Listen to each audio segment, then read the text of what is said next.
Did you know that one of the biggest home insurance claims is for damage done by stopped-up toilets overflowing? All that water wrecks floor coverings, drywall trim, and all kinds of other stuff. If your toilet is clogged, generally you can take care of it yourself without calling in an expensive plumber. Here's what to do, and more importantly, what not to do.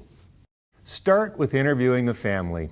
Most plugged up toilets are just caused by too much toilet paper, but it could also be that someone dropped a comb or a medicine bottle or a hairbrush or something else that's now lodged in the toilet trap.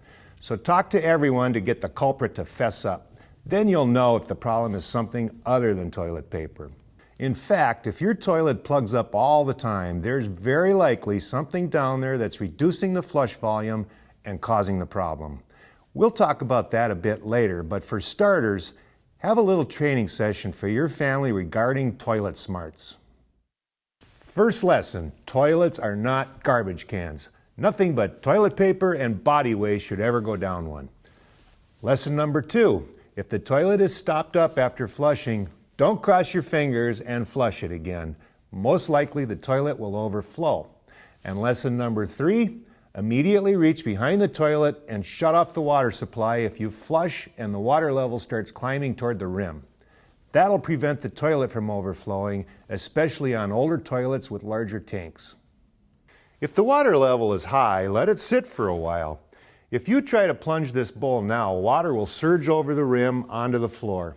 But when you let it sit, water will seep past the stoppage and eventually the level will be low enough for plunging.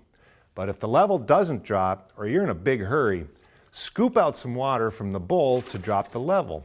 Put the water in a bucket and flush it back down the toilet once the clog is cleared. The first thing to try is a plunger, but not just any plunger. This is a sink plunger and this is a toilet plunger. This flange around the base seals between the sides of the toilet and the plunger, so you'll get a massive amount of force every time you plunge.